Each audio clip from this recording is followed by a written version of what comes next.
I feel more than honored to have an opportunity to be here. I think I am shocked that I know so few people here. I thought that most of the people would be people that I've known, so I feel honored to have this opportunity to present culmination of a lot of work I've done over many years about leadership. And about a year ago, I began to do some of the most exciting work these days is in neuroscience. And I began to understand it and try to really get a grasp of what does it really mean. And I came across something, because I hadn't had much of a background in my training about neuroscience, and something called the executive function. And I got all excited that there's actually a technical part of the brain called the executive function. So I thought, my God, I'm going to start talking about the executive within. So I started promoting this in these different venues, and everybody kept saying, well, that's not, who's the executive? It's out there. And I realized, and I stopped using that word because it would create anxiety that people could not see. They had a part of the brain that actually developed a couple thousand years ago that I'm going to talk about, which most of us know as the decision maker and the ego, that actually was a new evolution of the psyche and the beginning of choice and decision making. Well, we've gotten so much into it that we've forgotten the other two parts of the brain, which I'm going to hopefully offer you, particularly in the form of empathy, as the power tool of integration of the three brains: the instinctual brain, the limbic system, the emotional brain, emotional integrity part of us, and the neocortex and the prefrontal lobe, which is actually the decision maker. So I'm very honored to be here, and I think there's, at least in my lifetime, there's been no other point in history that I think we're in a leadership crisis. And a leadership crisis, for what does that really mean for new kinds of leadership? Because I was trained actually at a business school at the University of Oregon in the 60s, and I don't even think they had a course on leadership. And I got a master's in business, and I've spent a lot of time in different organizations working with different executives, and I think this is a very slippery slope of what it is a leader. I read most of the leadership books, and I'm hoping to offer another angle and maybe a new dimension of it. And I see that everybody here is a leader. As I say, I only know a few of you, but the people I know here they're entrepreneurs.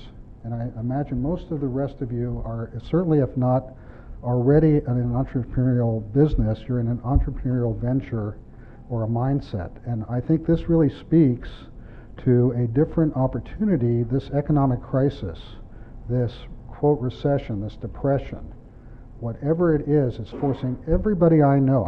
The people I know, including me, I don't know a person that's not dramatically affected and is having to deal with emotional levels of, am I going to get fired? Am I going to have money? Is my house going to be worth what? I know somebody here, a really good friend of mine, who shockingly, I didn't even know he had $600,000, and he lost it. It disappeared. History. And I was also shocked to watch all the banks all of a sudden have billions of dollars. I didn't think that was possible right now. So I think there's such a change going on. I do feel like going forward it's a golden opportunity for a different kind of leadership. So I'm hoping engagement leadership is a touch of that. And a leader's success depends on his effectiveness in influencing, inspiring, and motivating others. And so my presentation is about how do we relate to others? What are some of the things I've learned as really a psychologist about how people relate and how they communicate? And that's really going to be the focus. You'll see a series of 4 steps that I feel are very effective in looking at a roadmap about how relationships work, a way to diagnose what's going on, and some tools about how to work that into successful relationships. The evidence is unconditionally there that emotional competency is a key to leadership. And I'm hopefully going to show some steps about how you can be an emotionally competent leader of others and yourself and your organizations.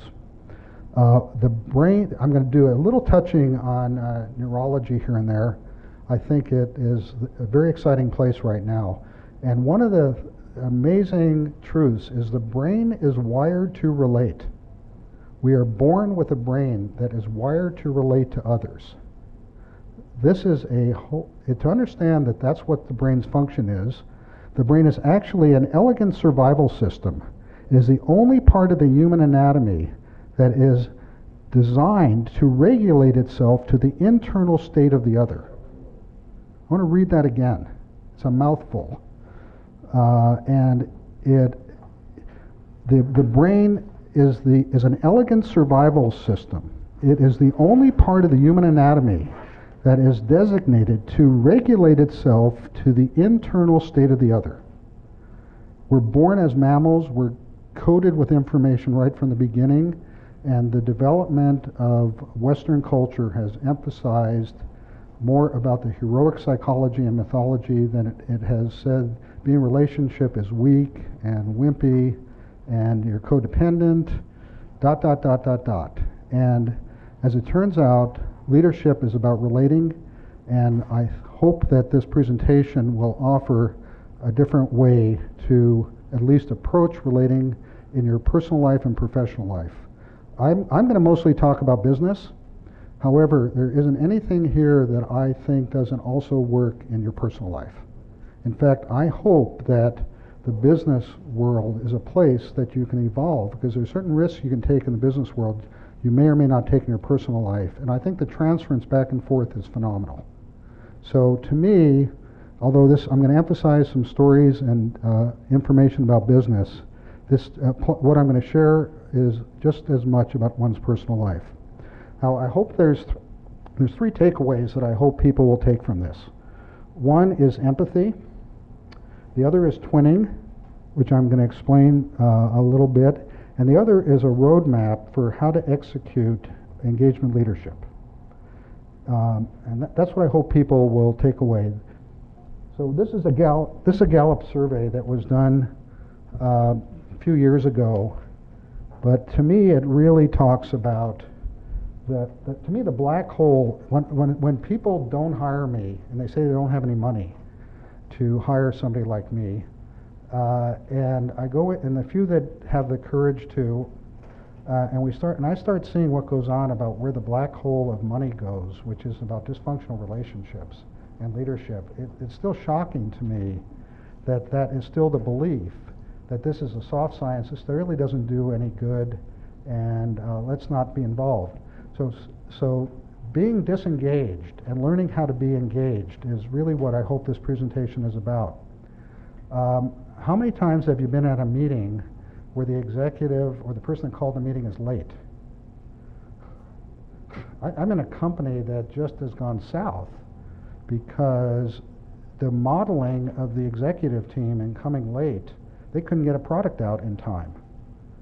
And what I think you'll see is, as you look at the layers of this, the personal psyche of the leadership team and the approach determines the culture, and it can be driven right into the product. So if you want to see what's going on in a company as leaders, take a look at your own psyche and see how that can be the tipping point in the culture creation and even right into the product. It's amazing how you can map the psyche of usually the CEO, frankly, and the executive team right into the product, and you can work it backwards. What the product is missing is usually missing in the consciousness of the executive team.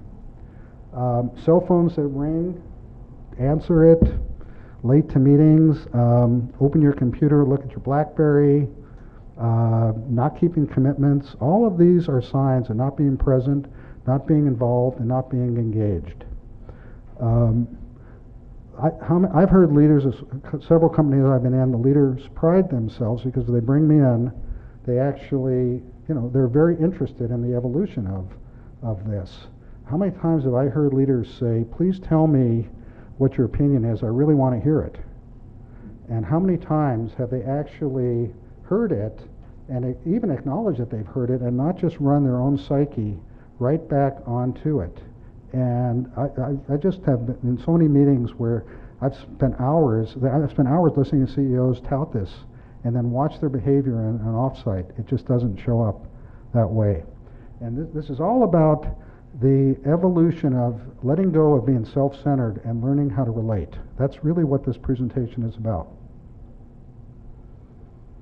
So the 4 C's. This is what I feel is the roadmap that can show you what the steps are that if you follow this, you can have an engaged relationship and an engaged transformation. First one is communication, connection, commitment, and closure. And I'm going to go into these and share with you some of what I've learned about this. So the first step, what is communication from this perspective of engagement leadership? It's the empathy challenge paradigm. Empathy first, challenge second. Most people in their dialoguing and communicating don't really listen to the other and pretty much insist on being heard first, or don't even know they're insisting on being heard first and don't really hear the other. And this is, I'm going to spend most of this presentation on empathy. That's going to be a theme throughout this, because for me, empathy is the bridge to relatedness and consciousness and communication. The challenge part, I don't know that I have to spend a lot of time talking about it, but I would like to show you an example of where empathy and challenge, because this, what I'm going to share with you is what profound leaders do automatically. This is a picture of what goes on below the surface that most people don't even know is going on. And I really invite you to be conscious and choose to play around with some of these concepts as leaders, and you will see amazing additional things going on in your work. So probably all of us have been affected by this relationship. So this is from a book. Fortunately, Larry and Sergey quickly found each other, as well as a shared passion for jousting with an intellectual, worthy adversary. Even if it meant taking absurd positions, the subject of their animated exchanges didn't matter. What counted was the persuading the other guy to see the world your way. They had overlapping ambitions and interests and complementary personalities and skills. To me, this is an example of high-performance engagement leadership that just happens automatically, where there is a working and an inclusion of the other on both sides of the equation. And there's no question, as I'll show some other examples later on, the amazement of how two people together is the secret sauce of leadership and high-functioning organizations. But to me, this is the empathy challenge part that is what really works in the reality automatically about how people that are high performers and leaders really engage, and the success, as you'll see in other examples, is overwhelming. So relationships are a way we share information and energy. For me, we're information machines. And to realize that how we relate, and if we become engaged with another, we actually get energy. And I think there's no question anybody that's ever had a personal relationship will know about the loss of energy that happens when you don't relate, and the cost that happens when you don't relate. So learning some of the execution of these principles actually creates energy, creates consciousness, and definitely creates creativity and evolution. Engaging with another requires a shared belief system. How do you create a shared belief system? Empathy. Empathy, acknowledging verbally to somebody that you've seen and heard their verbal metaphors synchronizes the neurons in both individuals. This is a felt emotional experience. When the magic of being seen and heard, something that very rarely ever happens. It's amazing how few times in my life I feel like I've really been seen and heard. And when I am seen and heard, I know the difference. I feel the difference. And it's a turn on, and it makes me want to go back to that person. I invite all of you to be the person that they want to come back to see and hear them. And you'll be amazed at how often people will additionally circulate around to be seen and heard. It is one of the rarest of rare phenomena. The synchronization creates the neurotransmitters of serotonin and oxytocin, the chemistry of love and bonding. However, if you consciously evoke empathy, what is an amazing experience is you can actually feel the chemistry change in your body.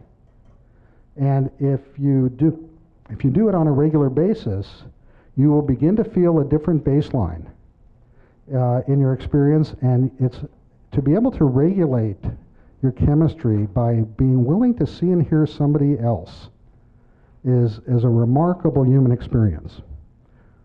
I want to share with you what empathy is. Gaze into a mirror, and what do you see? Well, I see my face, of course, but in my face, I see moods, I see shifts of feeling. We humans are really good at reading faces and bodies, because if I can look at you and feel what you're feeling, I can learn from you, connect to you, I can love you.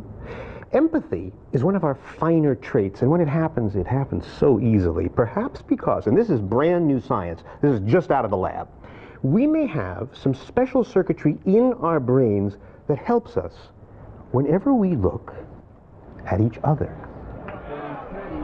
Ask yourself, why do people get so involved, so deeply, deeply involved, with such anguish, such pain, such nail-biting tension over football? Cleveland Browns are gambling on defense. Why are we such suckers for sports? And it's not just sports. We can lose it completely at the movies, at video games, watching a dance. Is there something about humans particularly, that allows us to connect so deeply when we watch other people? Watch them moving, watch them playing, watch their faces. Well, as it happens, scientists have an explanation for this strange ability to connect. It's new. It had never been found on the cellular level before. A set of brain cells found on either side of the head. Among all the billions of long branching cells in our brain, these so-called mirror neurons have surprising power. What we found is the mechanism that underlies something which is absolutely fundamental to the way that we see other people in the world. And it began entirely by accident at a laboratory in the lovely old city of Parma, Italy, where a group of brain researchers was working with monkeys. And they were testing a neuron, that's a brain cell, that always made this sound whenever the monkey would grab for a peanut. So the lab had all these peanuts around, and whenever the monkey made its move, the neuron would fire. Scientists thought, now here's a neuron that is essential to motion. It's a motor neuron. Then one day the monkey was just sitting around, not moving at all, just sitting, when a human scientist came into the lab, and when that scientist grasped the peanut, the monkey's cell fired. Now, the monkey hadn't moved. It was the human that had moved, suggesting that this neuron up here couldn't tell the difference between seeing something and doing something. Seeing and doing were the same. Or more intriguingly, that for this neuron, watching somebody do something is just like doing it yourself. The head of the lab, Giacomo Rizzolatti, thought, wow. The same neurons, one neuron, fire both when the monkey observes something and when monkey is doing something. It's almost unbelievable. It was surprising because this cell which was involved with motor planning for the monkey turned out to be interested in the movements of other people as well. Some people call them monkey see, monkey do neurons, but the name that stuck is mirror neurons, because with them, the brain seems to mirror the movements it sees. This accidental discovery got scientists thinking, doing more tests, and it soon came pretty clear that this is not just a monkey thing, it's a people thing too. We all know that humans learn by looking and copying. That's what infants do. First you look, then you do. Ready? Let's see your feet this way. And once you've watched and copied and learned a set of moves, you not only have them in your head. Look, you put your shoe on. Yeah, she brushed it. If you see somebody else doing it, you can share the experience. And I want to do it with me. They know the moves, you know the moves, so you can move with them. Wow. If you can use the years of training that you yourself have done, learning to crawl, then learning to walk, then learning to eat, this is an incredibly rich set of knowledge that you could apply to the problem of actually seeing what's going on.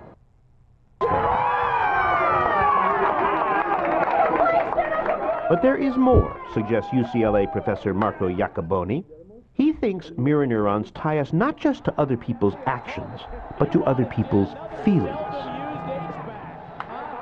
So the idea was to try to figure out how the emotional system and this motor system are connected together. We're going to go in the scanner. What you're going to do is to demonstrate, he put me into this very powerful fMRI brain scanner that can peer into the brain while it's working. And he gave me some goggles so he could show me pictures when I was in there. So you can see here the eyeball of Robert.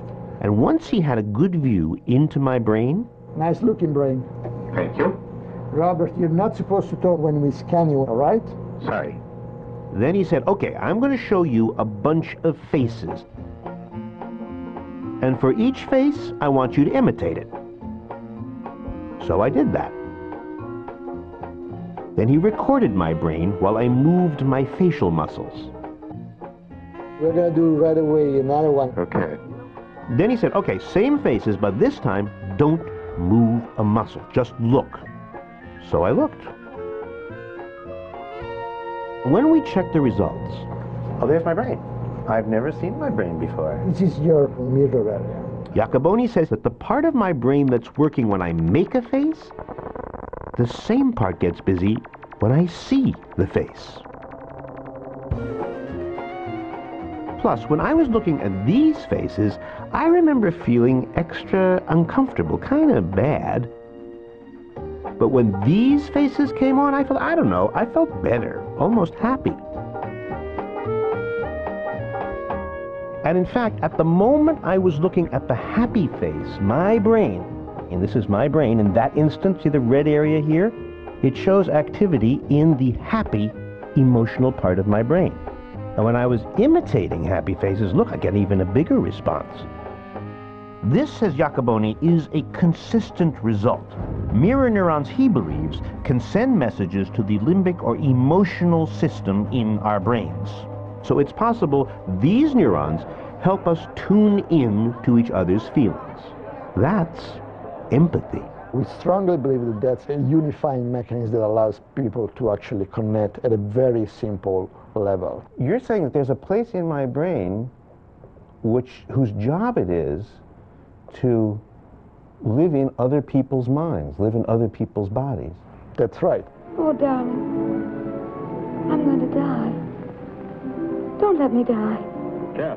And great actors instinctively know that if they put feeling and drama into their bodies, Hold me tight. Don't let me go. their faces, It's dark out there and lonely. we will respond. Can't die. You're too brave to die. What actors are expert in is using their movements to inspire feelings in the people watching.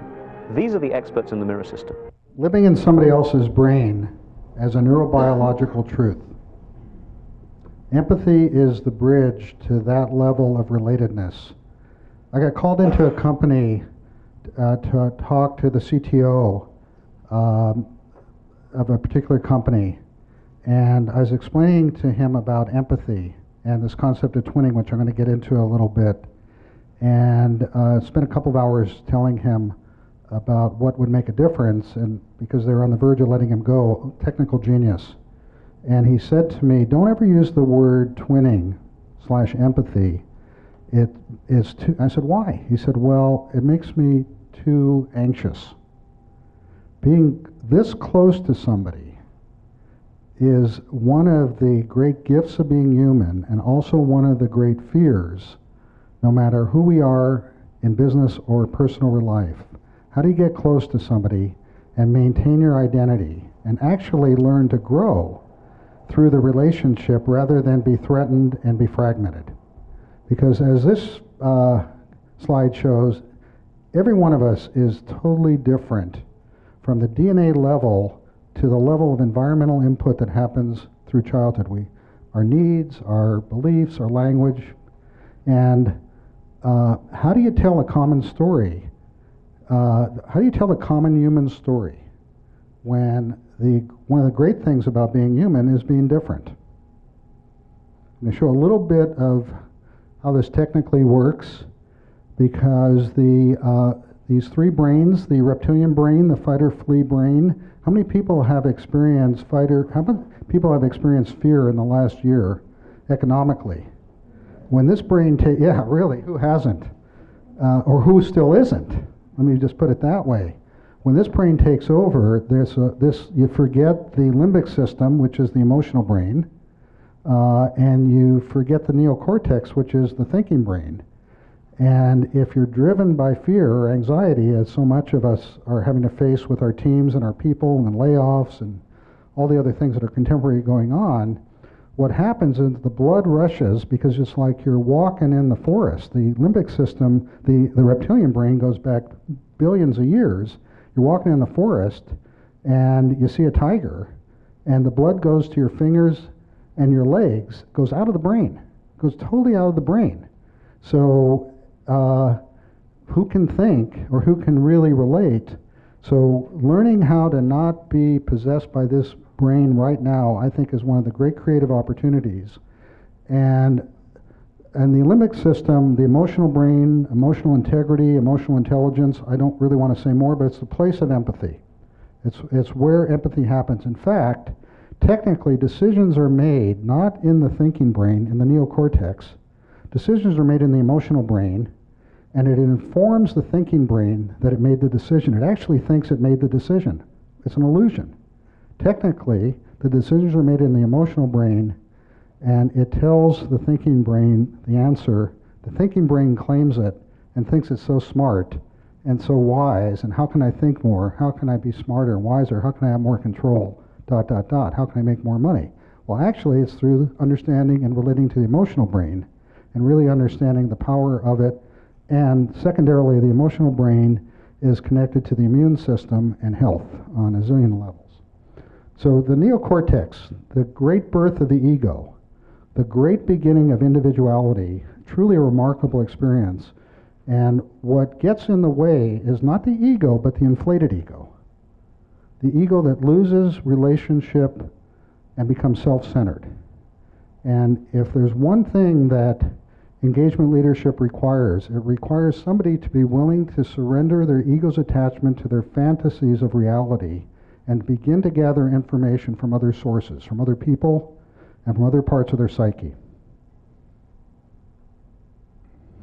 Now this is a phenomenon. So you have the ego, and then you have this other part of the brain called the orbital cortex. And the orbital cortex is an error detection signal built in to detect changes in the environment and send out strong signals to alert us of anything unusual. This is connected near the amygdala, the fear circuitry, and a bit of all information goes through this fear circuitry for fight or flee. So what happens is, if you're not engaged and working in relationship, and your ego either takes over or your fear circuitry takes over, and you start coming from that part of you, this is sending chemistry right to survival. And what's been also technically understood recently is, if somebody hurts you by what they say, it's the same thing, the same neurons get fired as if you have a broken arm or a broken leg. There's no different experience. Now, most of us are not dealing with tigers and lions very much, but we are dealing with people who are constantly laying their trips on us and their fantasies about how reality ought to be and what we ought to be doing and ... And when you get emotionally hurt, it's the same pain is there as if you have a broken arm. What do we do about all this? So the starting point, two people come together uniquely different. Each person has their own reality. Dialogue as the true data. of transformation. There's other ways to transform, and I'm not really going to touch them, but I want to focus on verbal dialogue, which is one of the main things that happens certainly in organizations and in relationships. So starting points, two people are different. Why is empathy so key to superior leadership performance? Here's another take on this from Harvard Business Review, September '08. The salient discovery that certain things leaders do specifically exhibit empathy and become attuned to others' minds literally affects both their own brain chemistry and that of their followers. Indeed, researchers have found that the leader-follower dynamic is not a case of two or more independent brains reacting consciously or unconsciously to each other. Rather, the individual minds become, in a sense, fused into a single system. We believe that great leaders are those whose behavior powerfully leverages the system of brain interconnectedness. Each one of us has the opportunity, by evoking empathy, being the first one to give empathy, to see and hear the other, to become a great leader. This is an example of this fusion inside of one person. Now, I've made it my practice to do whatever I can to be the first one in a relationship to give empathy. And it's more than changed my life. Rarely do I get it back. But it doesn't matter, because if you're attached, as many people that start this practice, I won't do it unless they do it. Or they got to do it first. You've got to not be attached to doing this. You have to live this as a way of being, not as a strategy. It doesn't work.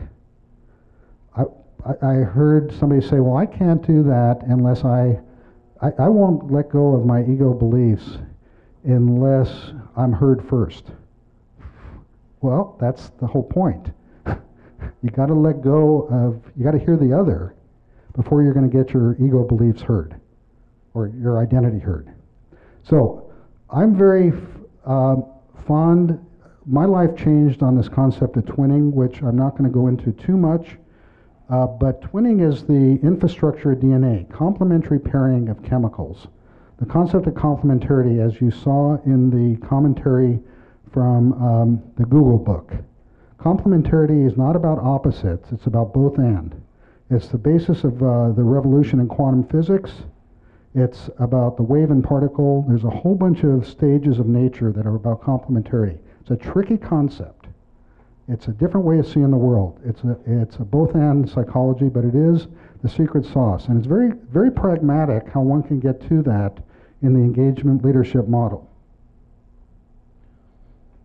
Because if you have a relationship where both people are doing this, you're in a complementary pairing and a twinning. Automatically, you have collaborative communication. Both people are empathetically seeing and acknowledging the other's perception or expectation of reality. Once you have that and you find a teammate or in a personal relationship, you can really create this dynamic. There's a whole bunch of things that happen in information processing and the activation of imagery. The unconscious minds start giving you new ideas, on and on and on. And I believe that great leaders do this automatically, and I invite the people and the crises we're in to start using this, even if you don't get it back. If you can teach members on your team and in relationships to give it back, there's a revolution that's pretty easy to live if you're willing to surrender your ego. Because what happens is you get a new idea, and we need new ideas, we need new approaches, we need new products. This is a great opportunity, and it can happen in a very proactive way if you're willing to be an engaged leader. So twinning, creative collaboration, a mode of unconditional complementary partnering yielding higher performance than solo leadership. From Fortune, top executives are almost, this is a venture capitalist friend of mine, knew this, and he's one of the most successful people I know, is that if you look around, it's in pairings. Warren Buffett gave all this money to Bill Gates because, a quote, "I've seen what happens when you get people together," referencing Charles Munger, his twin, my word, "who is totally in sync, but also has a different way of working towards a common goal. This is the opportunity to be joined and an individual in an encounter. Remarkable experience. Many of these companies, Intel, many of the tech companies have gotten started by pairings of people. Most people don't look for the pairings. They sit in high successful and high performance companies. Now, this is not just a male thing. I won't go into the mythology that you can find in cultures about female pairs, but in 1907, Fortune had a series of, I think it was 5 different covers, back to back to back, of women who were paired in different companies in the leadership position. So this is a male-female dynamic, it's a male-male dynamic, and it's a female-female dynamic. It's a human dynamic to get into this complementary pairing. Twins versus twinning. Twinning versus twins. Internal twinning. The psychological agility to use both brain hemispheres in dialogue with another. Empathy is the bridge to this. The only way I know that I can develop another part of my brain is really is being able to talk to somebody about where I'm at and listen to their point of view, which will be different. It automatically switches me to another channel if I hear them and get my ego out of the way. Twinning, identify. This is something that's really neat to do on teams. Consciously pick pairs. Give them assignments. It's amazing what can happen in the leverage of teams when you consciously pick twins and have them do this regardless of the level. Twinning is consciously or unconsciously, I think, the secret of high-performance teams. So the next 2 steps, so we have communication, connection, which is twinning, commitment, and closure. I'm just going to go through this one really quickly because I wanted to spend most of my time on the empathy, really sharing the power of it. And I'm very actually interested in the questions and the dialogue that we can have. So suffering comes from attachment to expectations. Buddhism says it very clearly. Expectations create suffering. Most people I know in most organizations, most relationships are driven by expectations. Most of the issues between people are about different expectation systems rather than dialogue and agreement. If you have dialogue and you have agreement, you have an opportunity for a phenomenal transformation, and you can do this quickly. You can do this really quickly if you're both willing to surrender your ego, or you can have one person who does this and the other person that's still driven by expectations and suffering. Commitment, an intention of no conditions. You really got to go all the way. You've got to not look for something to do this or it technically doesn't work. False commitments, which is something, when was the last time a software product ever got done on time, or a phase of a software product, or ... It's amazing. I had the illusion when I started working in organizations that they were effective and could really get things done. It's been interesting experience. False commitments, probably the biggest cost in most organizations that doesn't ever get addressed. Commitment errors come at 3 levels. Poor definition, I want eggs. Okay, so I get eggs. Well, how come I got scrambled eggs? I wanted hard-boiled eggs. Didn't you know that? The lack of a definition is a major issue and creates black holes and all kinds of dynamics. Other ones is scheduling. How many times will people not say when they're going to do something? And the third one is just avoidance and indecision. It's remarkable to kind of have these lenses and watch how much these are the things that keep companies from being high-functioning companies and successes. You get this expectation gap rather than agreement. And it leads to frustration, rework, slippage, and low execution. I'd like to acknowledge Tom Stedding, my partner in Quadrix for many years, who's developed some of these slides from his phenomenal business background and experience. And I've kind of shortened them for this presentation. But it's amazing, because I don't see companies do communication very well. I don't see them do connection. I see almost all companies committed to commitment, and hardly ever does it work, because they forgot the first 2 steps of communication and connection. 4th step, closure. How many projects actually get closed? or they get closed on time. And there are certain industries that require it. Most industries that I've been connected to, you can sort of never, you cannot deliver when you say you're going to, and it's just kind of built into the culture that that's what you can do. The mystery of closure, I think, is about really death and finishing of something means everything you've done is going to be exposed. Your assets, your liabilities, and so many people at the end will do things to diffuse the attention away from having to see what's actually there. So this particular thing of closure is a key that I think needs a lot of attention. I think it's one of the great mysteries to be explored about what keeps people from closing dynamics. Here's some pragmatic things that can really help. An agreement plus a date. Not letting people on your team or yourself just say, I'll take care of it, I'll get you the report, I'll do what I can. Just keeping an open-ended system rather than closing the vessel for transformation. Jung, for those of you who are interested in Jung, Jung's main life's work was around alchemy. It's about having a vessel of transformation. A good deal of psychology and psychiatry right now is about containers and relationships. Understanding that transformation happens in a contained space. And how do you contain it and the energy in it is one of the great mysteries. Putting closure on something, rather than having it be an open-ended system, gives one the opportunity to address the issues that can't be addressed if the system is open-ended. And it's crucial to trust. I think most of what we've talked about is ultimately the emotional experiences. You trust somebody to be there. You trust somebody to hear you. You trust somebody to show up and do what they say. It creates a whole different dynamic.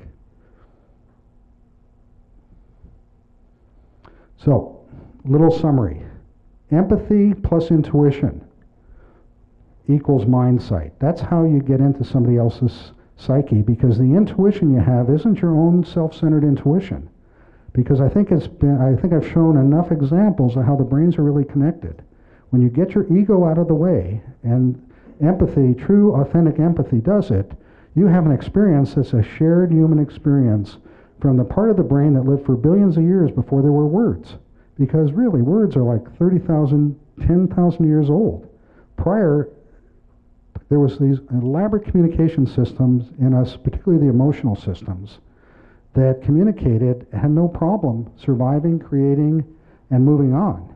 When the ego and language came in, we basically have cut this off. So when you go into empathy, and artists, this is creative experience. This is what creates creation, is understanding that we're connected, that intuition is not just this flaky Northern California thing, that actually is a neurobiological experience that connects the two hemispheres internally and in relationships and individuals or groups. And that's what this twinning dynamic of finding people and creating that back and forth between yourself and another and asking them to also learn how to do that with you. So mirror neurons, nature's neural Wi-Fi. When intentions are visualized, they activate the same neurons as the activity imagined. Jung made the point that the most advanced thing he could ever teach people was active imagination. A lot of things going on these days about the power of imagery and imagination. It's neurologically accurate. Then once you have the intention, and I'm not going to go into this because about the difference between an expectation and an intention. An expectation, the ego gets attached.